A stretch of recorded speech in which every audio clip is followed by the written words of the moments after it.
Le gros flop côté équipe de France ce soir, c'est Kylian Mbappé malheureusement. Parce que Kylian, ce soir, t'as pas été dans le ton. Je t'ai trouvé sans jus.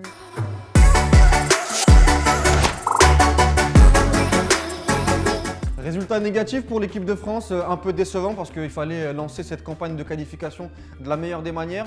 Et tant dans le résultat que dans la manière, ce soir, j'ai vraiment été déçu. Alors bien entendu, on pourra mettre ça sur la fatigue, sur le fait qu'il n'y a pas eu beaucoup d'entraînement entre le dernier rassemblement et le match. Mais quand on est champion du monde et quand on a ce standing, on se doit de montrer autre chose et ce soir, ça n'a pas été le cas.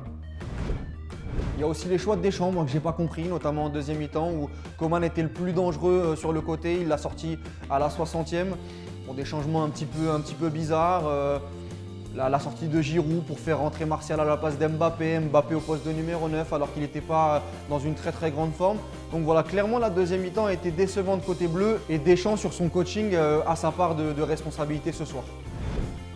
Le gros flop côté équipe de France ce soir, c'est Kylian Mbappé malheureusement.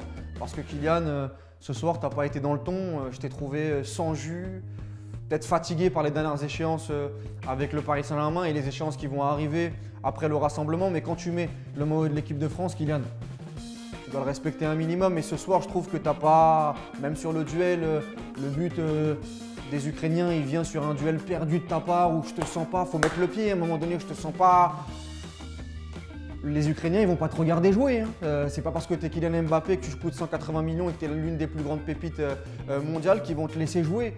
Et sur ça, j'étais un peu déçu. Même en première mi-temps, tout ce que tu as essayé de faire, ça n'a pas été d'une grande réussite. En deuxième, même quand Deschamps t'a replacé au poste de numéro 9, ça n'a pas été grandiose. Donc ce soir, malheureusement, tu fais partie des flops en espérant voir mieux sur le match contre le Kazakhstan et contre la Bosnie la semaine prochaine. Mon homme du match, c'est N'Golo Kanté qui a encore une fois été ultra précieux pour notre équipe de France. Il a pressé très haut, il a été très juste techniquement et puis surtout il a été régulier de la première à la dernière minute, contrairement à certains joueurs français. Et ce soir, notamment dans les temps forts de l'Ukraine, heureusement qu'il a été là parce que sinon on aurait pu avoir un résultat encore plus décevant. Est-ce que c'est une bonne chose quand le meilleur joueur de notre sélection c'est N'Golo Kanté? C'est toute la question, mais en tout cas lui, il est encore une fois régulier avec nos Bleus. Antoine Griezmann dans les tops pour récompenser sa première mi-temps qui a été d'une très bonne facture. On a retrouvé le Grisou façon équipe de France, entre les lignes performant. Il met ce but extraordinaire, s'est enroulé pour aller rejoindre David Trezeguet au classement des buteurs. Même si en deuxième mi-temps ça n'a pas été grandiose, il fallait quand même récompenser le meneur de jeu français. Parce que quand il est à ce niveau, ça fait énormément de bien pour notre équipe de France. Un petit mot sur les Ukrainiens, j'ai vraiment bien aimé la performance du duo Malinovski-Zinchenko.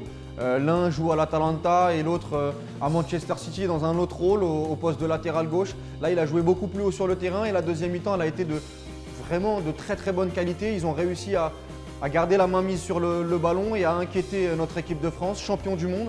Ils étaient sur une très mauvaise passe et les hommes d'Andrei Shevchenko ont répondu présent ce soir pour essayer d'aller se donner les moyens d'aller au Qatar à la Coupe du Monde. C'était mes top et flop. Encore une fois, si tu es d'accord, tu commentes. Si tu n'es pas d'accord, tu commentes aussi, mais toujours avec un raisonnement. Et puis on se revoit la semaine prochaine pour le prochain match des Bleus. À très bientôt.